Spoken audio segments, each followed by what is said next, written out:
Welcome to the IME Community Podcast, where self-love is your superpower to achieve your weight and life goals and make your mark in the world. Your host is Dr. Karla, activist, MD.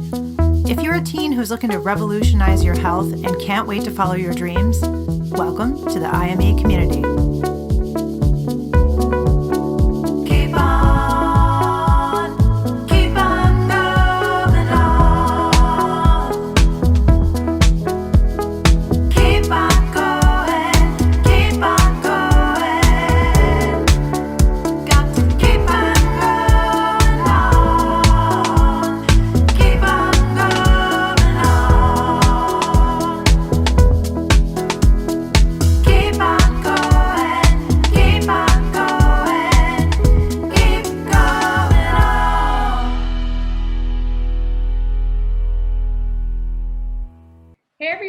Welcome to the podcast. I'm so excited to have my amazing friend, Leah Carrera, who I've been such a close friend with for the last almost 20 years, I would say.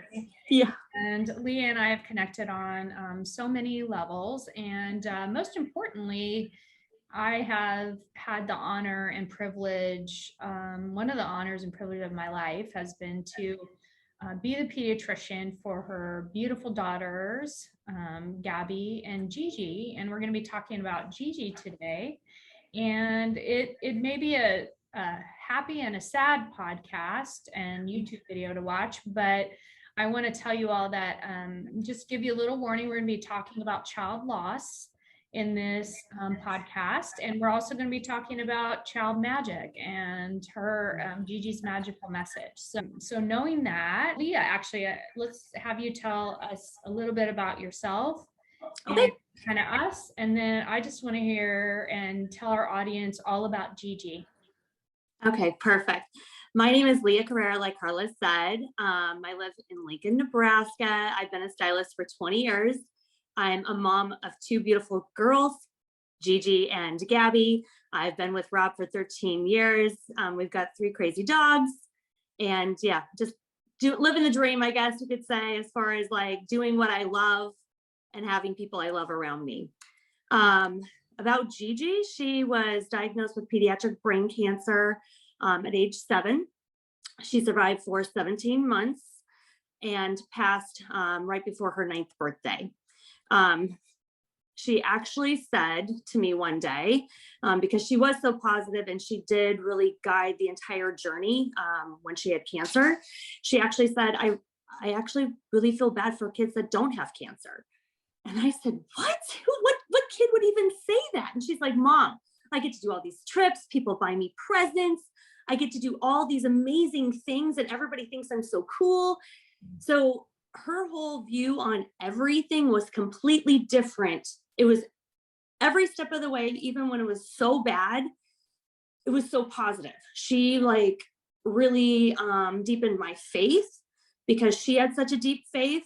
That's why my faith is so much deeper now, because she was never mad or angry at any of it, which was beyond me, because she went through some like horrible things. She had 2 brain surgeries within 1 month, 7 weeks of radiation where her hair never grew back. When we tried to do chemo, she had a brain bleed. She had strokes several times a day. Towards the very end, she was in a diaper, 100% blind, had gained 30 pounds within 2 months, and was in a wheelchair, but none of it stopped her. We still walked the runway. She did a speech in front of the whole team Jack gala, unprompted, just wanted to, and just wanted to be the star of the show. And she was just such a cool kid, I really wished I would have had many more conversations with her. And she loved adult humor. So yeah, which was so strange for a kid.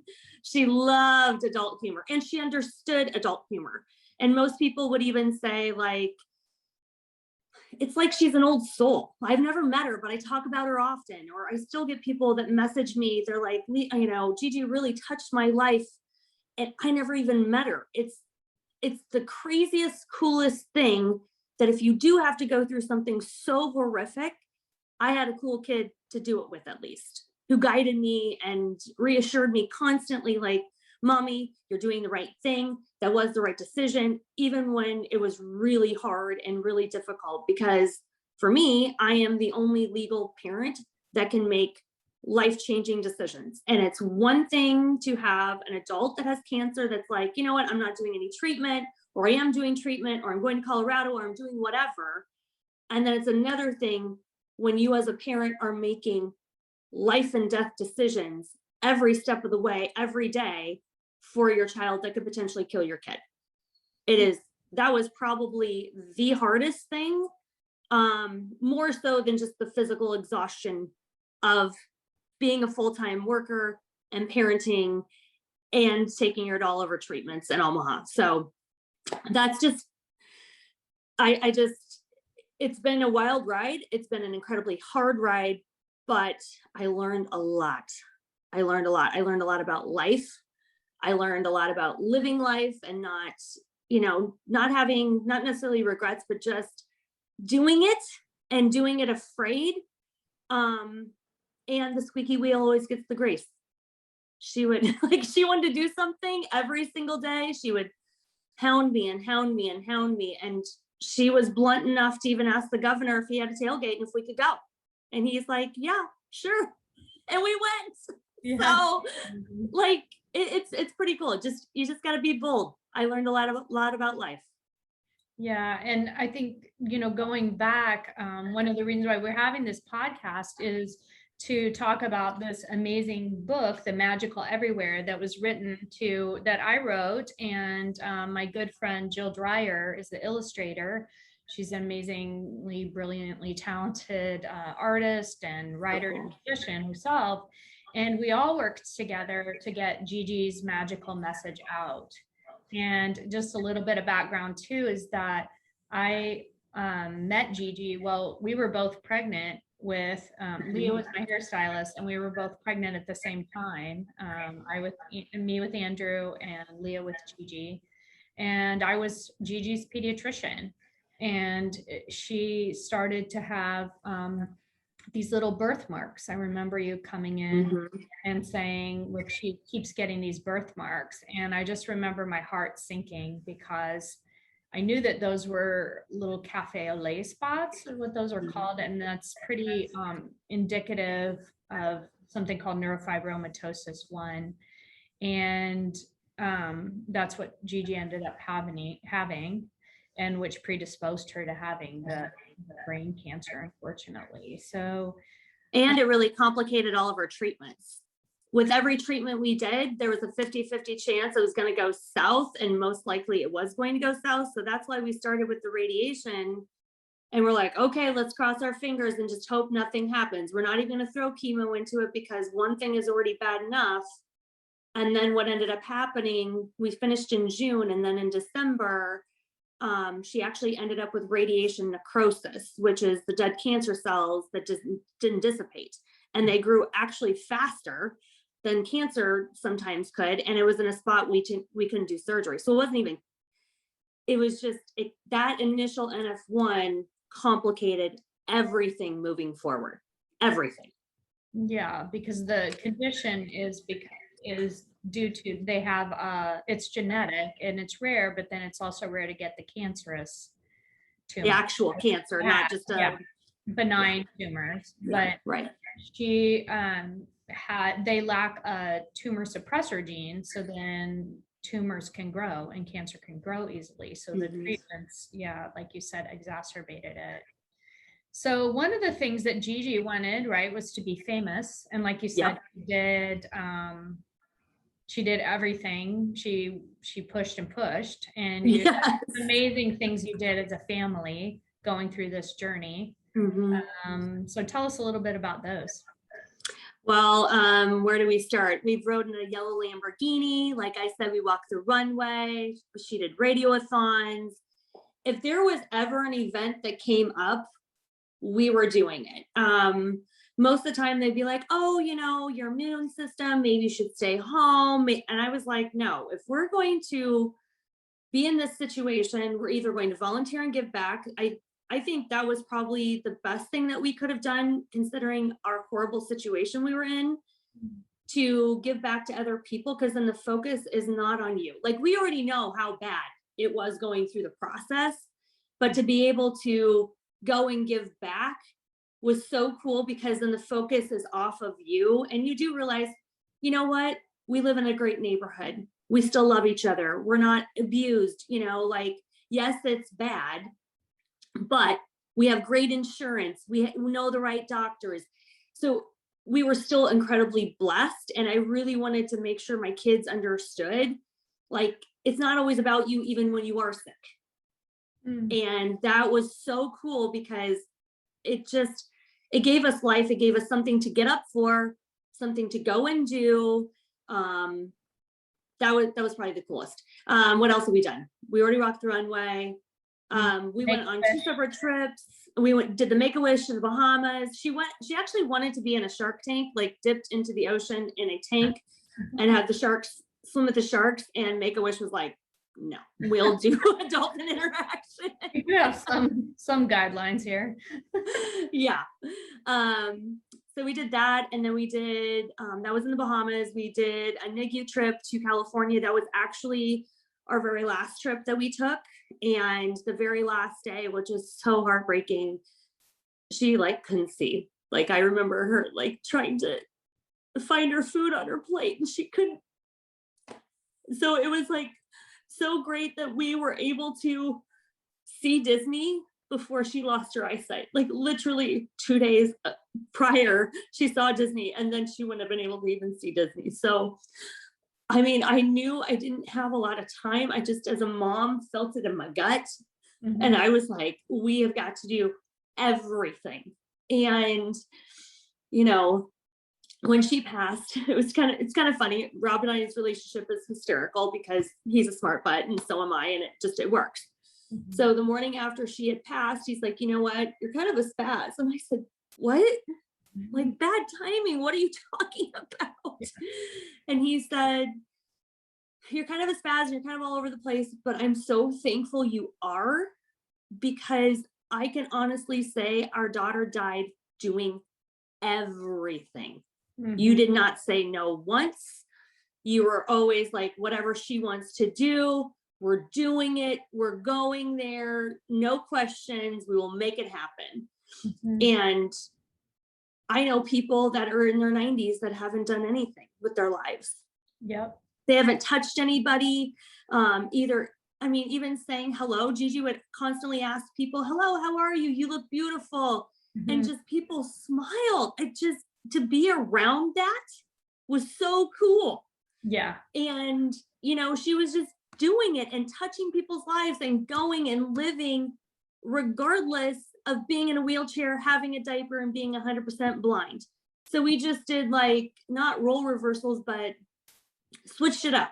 So if you lose your eyesight, what do you have? You got smell and you've got touch. So we went to the zoo, and I had a client that let us go behind the scenes, and we did a touch, feel, interactive zoo visit, instead of I can physically see the zoo. We're going to go into the smelly things. We're going to do different things. So we really tried to bend and mold, because, well, one, we had no other choice to bend and mold. And you had to think on the fly, because literally every single day something new was changing. So, I mean, we just switched up how we lived. It kind of worked. Or she would ask me nonstop what time it was, because she was blind. Now she can't see. So I got her a little thing where she could press it herself, and she could know what time of day it is any time of day. Because when your lights are out, you don't know what time of day it is. So yeah, we did. You everything. You adapted to everything. Yes, we adapted to get her to live her life fully. Yes, absolutely. Be in every moment as possible. And she loved being on the news. Yeah, she was on the news a lot. she was on the news a lot. And on the radio. Yeah. She wanted to be famous. She wanted to be famous. So I was trying to make it happen. You did. You made it happen. And that was one of the reasons why, as a poet, I wrote the poem for her, Magical Gigi, because I was thinking about her, that this book that now is The Magical Everywhere is based on. So if you go to the imecommunity.com website and click on IME Books, then you can find The Magical Everywhere, and a portion of all proceeds go to benefit child health nonprofit organizations, the kinds Just so great. With the kinds that Gigi was advocating Yes. for, like Make-A-Wish, and I know that your family was just so beautiful, like you said, about thinking about others and having gratitude despite the trauma you were going through. And so there's a lot of other organizations that we can really help out when we have folks share Gigi's magical message through purchasing the Magical Everywhere. And Yes. so when I wrote the poem, Magical Gigi, my thought was that she would be able to, just thinking of her going around the world to each of the continents and collecting a letter that would spell out a word that would really perfectly describe her, which was magical. And so it was such a cool thing, because whenever I write a poem, I always, it's the person. So it was hers right away. And so then it became a little bit challenging. I promised you I would turn it into a book, which took us a while, and then figured out how to get it illustrated, and then reached out to Jill Dreyer, again, brilliant illustrator, artist, writer, musician, to be the illustrator. And one of the magical moments of creating the book was when we had our first meeting with Jill, and she asked all about Gigi. And do you remember that, Leah? I do. Mm-hmm. So tell me some of the things you remember from that, because I have, like, some of the cool things were just having Gigi be the narrator of the book. Yeah, we switched that up because initially Gigi was the focus, and although Gigi really wanted to be famous, she wanted the spotlight to actually be on other people. So she used her big presence to get the attention, and then she would shift it. It was the coolest thing to be around, the coolest thing. But that's why I was like, I don't think she should be the focus of the book. I think it would be better if she was more the guide of the book, like as in the narrator and guiding, rather than she is the focus. I also like her paintings were so beautiful and so vibrant. And I was like, that's the biggest thing I really want, is she was a loud personality, a very loud personality. And she liked super bright colors, was super energetic, all those things. So I really wanted to make sure that the essence of who Gianna was in the book without her being like, just, if you open, you're like, yep, this is Gigi. Absolutely, to a T. Bright, vibrant, full of like random little knowledge things, because she was super intelligent. And she loved that, like the fact that the magical part, there's words that are bigger and brighter and they spell magical. Like, so if you're paying attention, you'd catch that. And Gigi would love that too. So she just really captured everything. But too, we knew Jill when Gigi was sick. So it's kind of cool to have people in your space. So not only did Karla write this book and Jill illustrate it, but Karla's been in my life for 20 years. I've done her hair, I've done her kids' hair, I've seen her family grow. And then Jill knew Gigi, so she even got a glimpse of Gigi and her personality prior to her passing. And then to come together, to put a book together, we all knew her. So my perspective is not going to be Karla's or Jill's, but you guys get it. And then it just kind of reiterates it together. So it creates just such a cool connection, I think. Yeah. Because it's different when you don't know the person, or to really understand who that person is. But even so, like just her asking more questions to really, I think that's a true artist, to really get the background on it and understand what you're doing these photos for, or what essence you're trying to capture. She did it. She nailed it.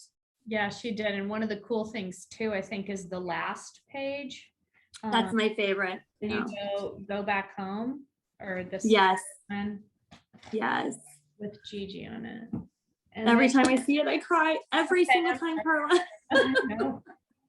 I know. Because she did such a good job of capturing her, like, to the point that if I open up the book and I go to the last page, I will instantly cry. Like, it doesn't matter what time of day. Like, she nailed it. She captured it. And that's actually in our backyard. So I am currently in her bedroom, and I spent a lot of time in here when she was sick, like a lot of time. And it kind of turned into a collecting of dust and everything in here. And we just decided, you know what, we're going to turn it into closet. It's fine. We're going to do it because that's what she would have wanted, and we're going to do it.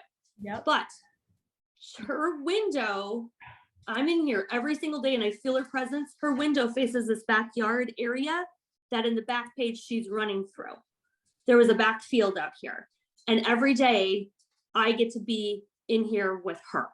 And I love it. And I get to stare out back where she's running in the last page, because they end up back in Lincoln, Nebraska, which I think is the coolest part. Yeah. But yeah, it's great. She got it. She got it spot on. I remember when you came into the salon, you're like, okay, the book is done. Here's the last page. And I was like, ah! Yeah. Ugly cry face. Yes, of course. I mean, it's tough. It's such a mixed bag. I know it's, we appreciate you sharing your story. I know it's so traumatic, but you're doing it for Gigi, and Absolutely. Courage is for the love that you have for Gigi and that you feel is so palpable, Leah. And I think the cool thing about the book too is how much I've heard from people who have had the book and who tell stories about how beautiful they think the book is. And I sent the book to one of my life coach friends, and her son wanted to know all about Gigi. And so, I mean, just wanted to know more and more about her. So what were I love it. Yeah. What were some of the fun things she liked to do? That she liked to do. She loved to dance. Every day she wore either a red pair of heels or a pale pink pair of heels. She even went hiking at Mahoney State Park. We stopped there one time on the way back from treatment, and she went hiking in those. She loved everything crazy. She never had coordinating socks ever. Dancing. She was, like I said, she was super intelligent. So we would always joke around because we go in Gabby's room across the hall and she'd be watching like SpongeBob, and there's 5 years difference. And then you come in here and Gianna be watching like Swamp Monsters or a brain surgery, like on a YouTube before she lost her eyesight. And even like when she was going to have her craniotomy, she's like, Mom, it's not that big of a deal. You know, they just take this thing. And I was like, oh my, like she wanted to know everything. She wanted to know everything. But yeah, it didn't matter what it was. She was mostly skipping. If you ever saw her, she was usually skipping. Yeah, sing, dance, do I mean, if there was an opportunity to do something, she would want to do it. She never sat still. Had curly, crazy hair. I actually preferred her bald because her hair was so unruly. And then she would like make herself have the stupidest haircuts just to upset me, like because she was a jokester, and so like if she knew something bothered you, she would definitely do that. And she loves pranks. Oh my gosh, she pranks. Her and Rob together, the pranks were so bad. Double trouble. So bad. Yeah, totally. Tell us a little bit more about like your people you found. Like, you know, Mr. Rogers says find your helpers, like, and I'm always big on pushing like creating community and being your own helper. And I mean, you were definitely an advocate for Gigi and had to speak up. And then you have a community, like a village of people who really love Gigi. And so and you know, other people may find this to be true and some may not. So what we had found is family was not reliable at all. Not even family that lived locally. They were the first to bail, basically. So there are a lot of people that really do want to help. The problem most of the time, I feel like, is the parents being stubborn and saying, no, we got this, we can handle this. They're drowning, they're drowning in overwhelm of work, medical situations, all the things. And they're like, no, we got this. They don't want to accept help. They do not want to accept help because they think it's like, I don't know what they think it is, but they think the wrong thing about that. So I finally was like, listen, I need help. If anybody wants to help, please do. I mean, we had the cleft corn lunch lady who happened to be my client come and watch her one day because I was desperate for somebody to watch Gigi. And I remember Gigi going, who's going to watch me? And I said, Marla. And she goes, the lunch lady at school? I'm like, yep, the lunch lady at school. She's a part of our village. She's a part of our village. She's watching you today. So like, you probably don't have to eat school lunch when she's here. Yeah, exactly. So like, I just really learned the power of asking for help. Now, some of those people, I never even met them. Yeah. I had a lady drop off baby gates and I was doing a talk to text on the way back from Omaha one day. And I had said, I need you to get 2 baby gates. And because I was driving, I couldn't edit the talk to text. And I ended up with 10 baby gates. Oh, I didn't even meet her ever.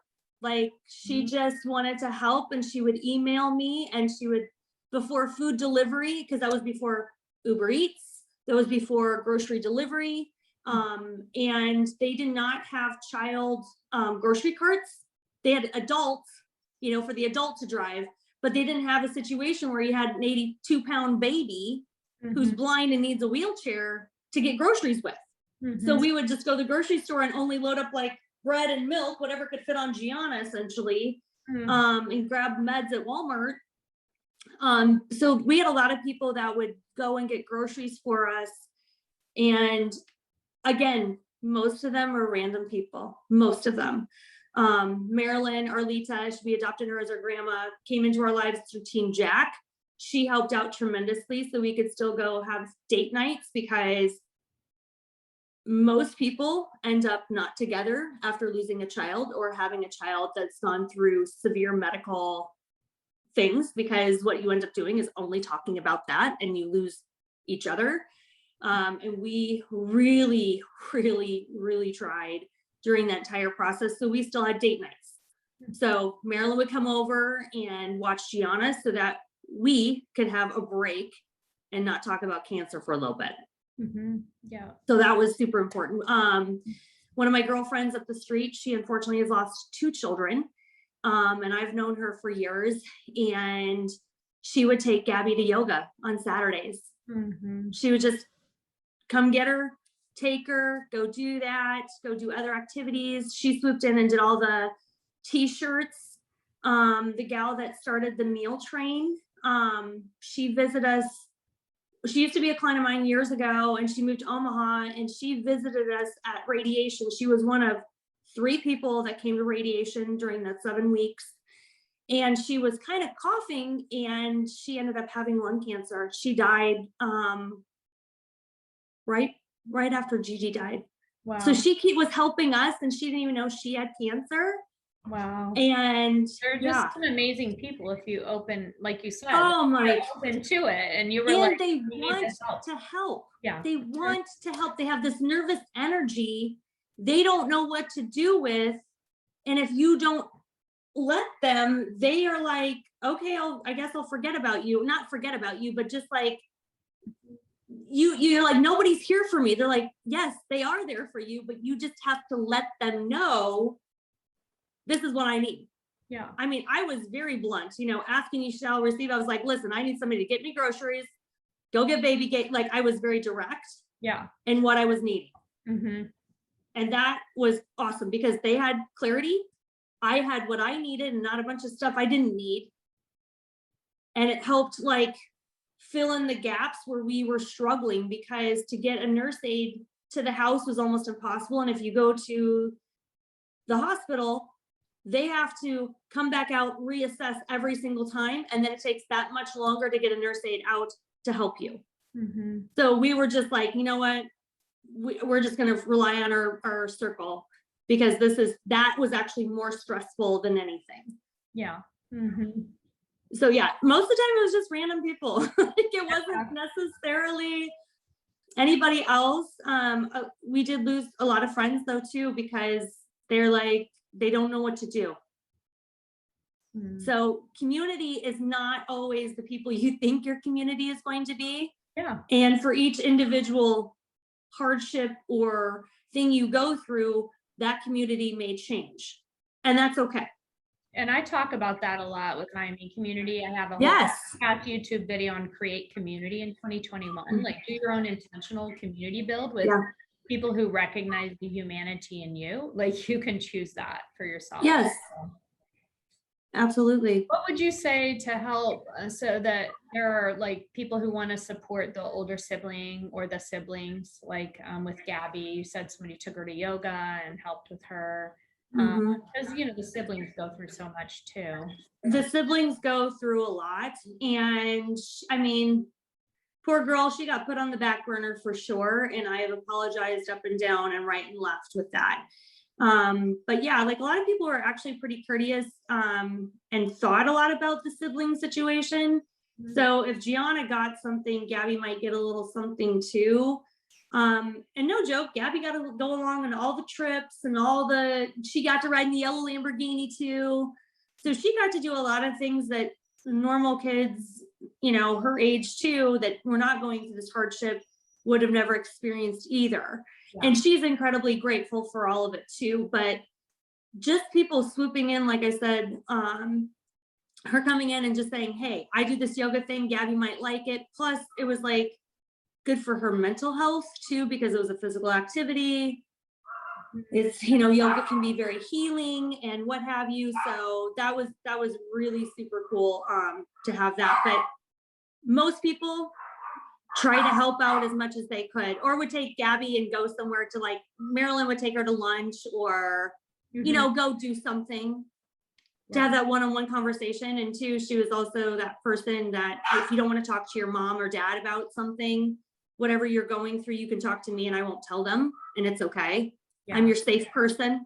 And I think you had even reached out or said something too, like, you've always expressed throughout our entire knowing each other, like, I'm also an open door. Yeah.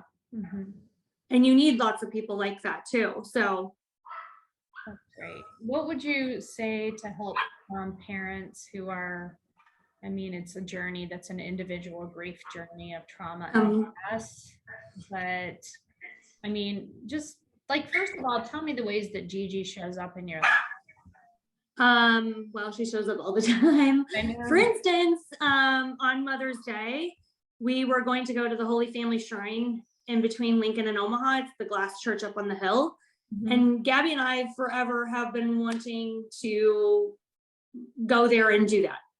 And it happened to be like a few weeks ago. It was our very first educational together dealing with hair, because my daughter's a hairstylist now. She's 20. She's a hairstylist. She's thriving. She also bartends at Barrymore's downtown.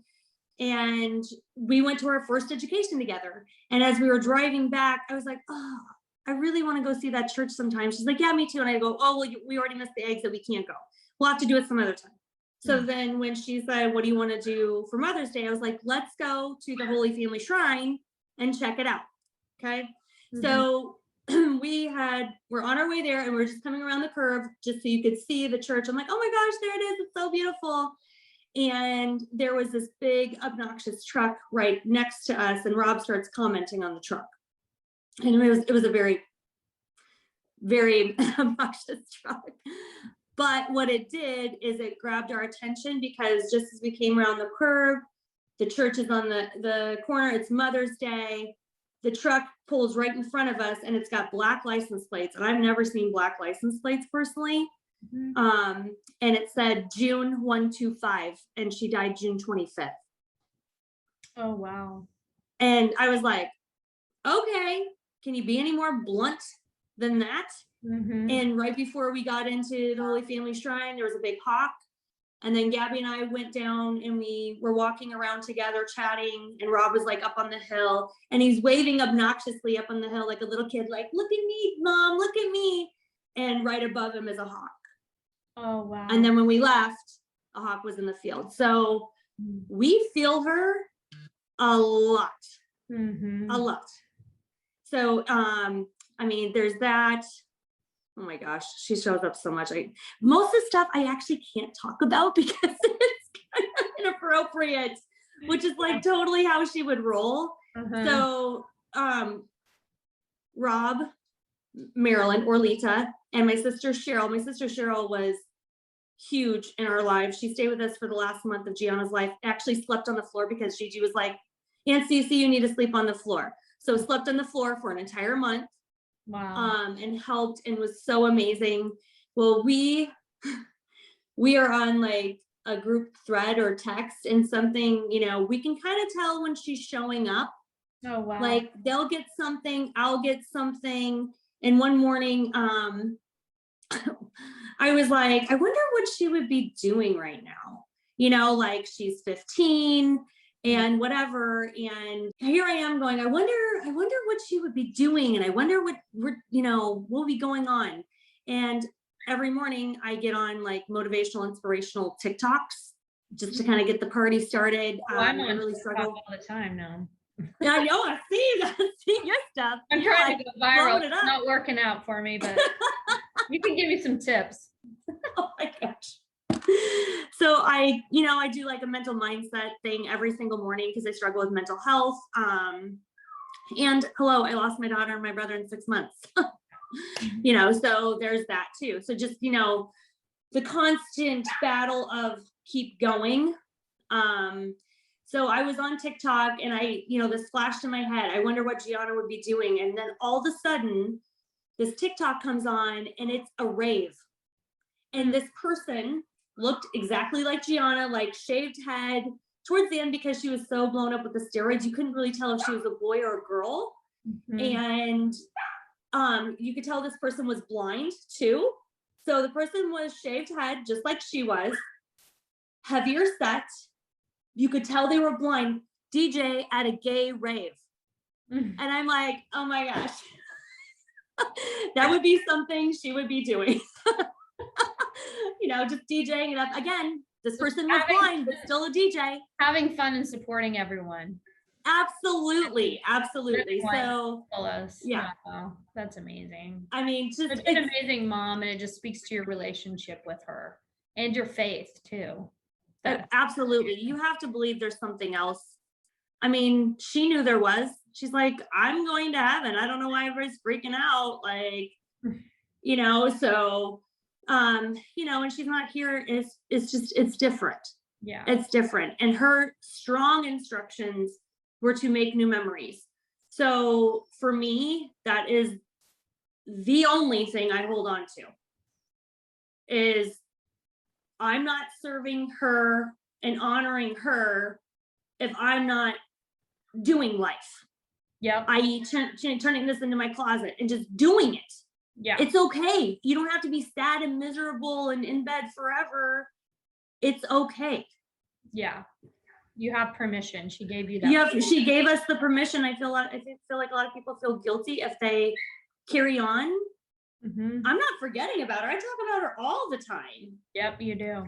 I mean, I've got a tattoo of her on my sleeve, so people will even ask, which will bring it up. So I haven't forgotten her. That's the last thing. I'm celebrating her by living and doing, and well, she's bossy. So if I wasn't making new memories, I'm sure she'd come and pick on me. So yeah, that's amazing. So tell us about her favorite, because she went through so much in healthcare.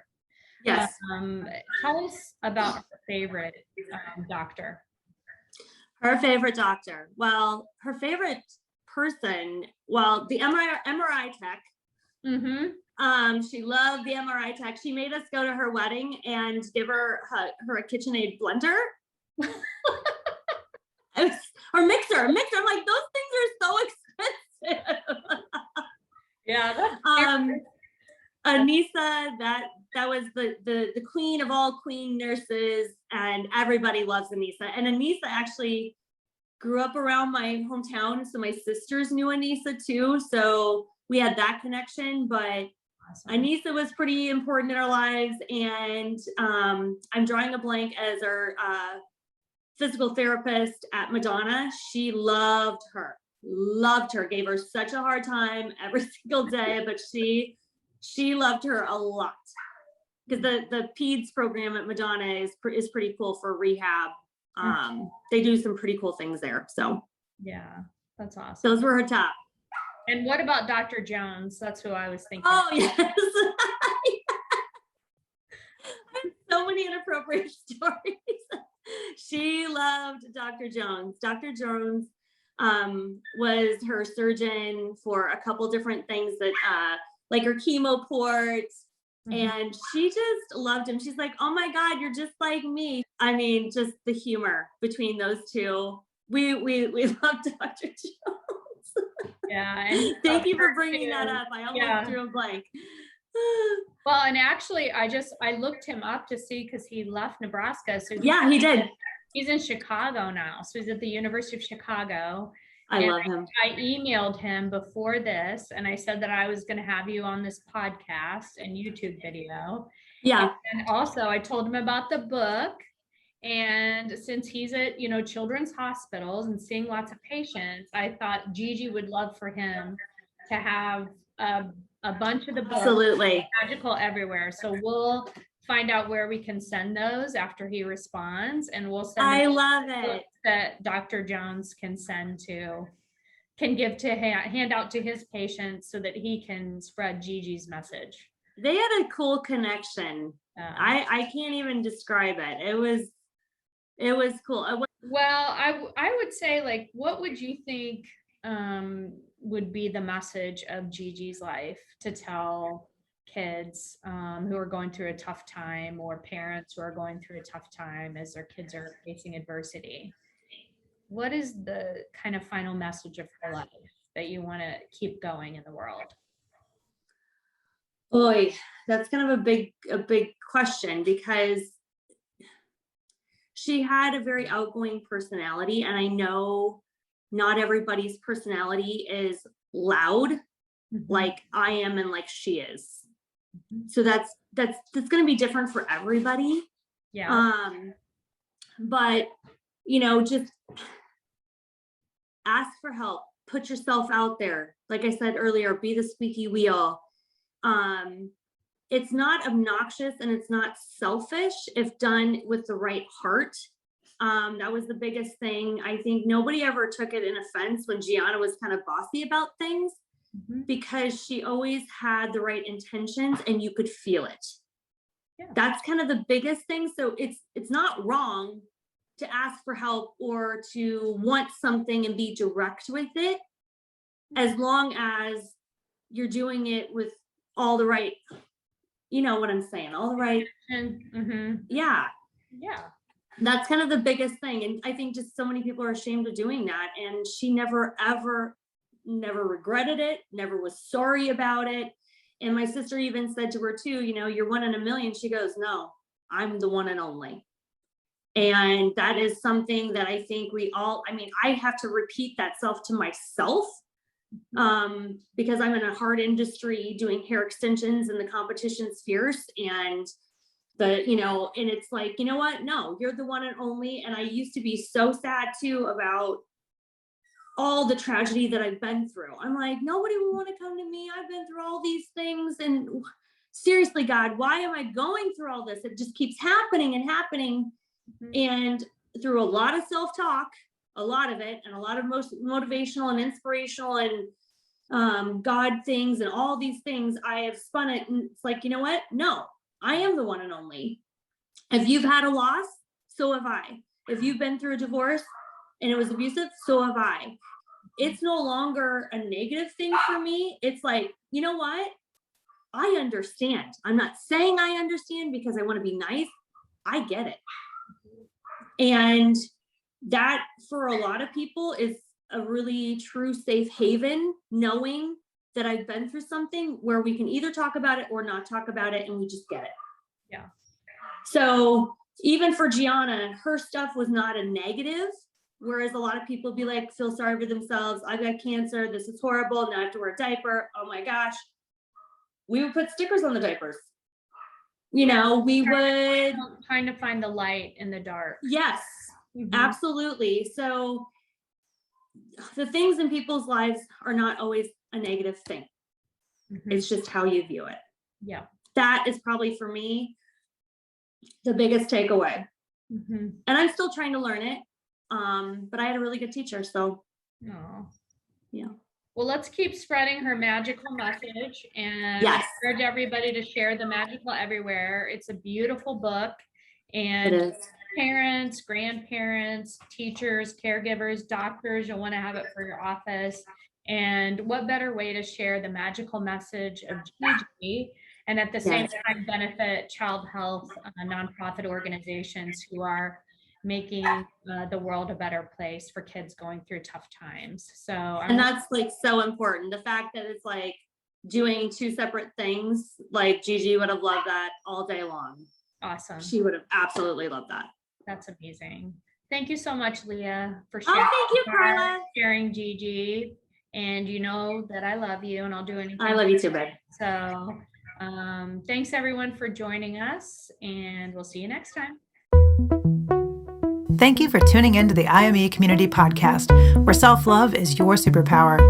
The content of this podcast represents the opinions of Dr. Karla Lester and is not intended as, and shall not be understood as, a substitute for professional medical advice, diagnosis, or treatment. The opinions shared reflect the host and guest and do not represent an organization or medical group. Always seek the advice of your physician or therapist if you have concerns about your health. And please, like and subscribe to the IME Community Podcast. Share IME with your friends and go to imecommunity.com to join the member community. Don't forget to follow IME on social.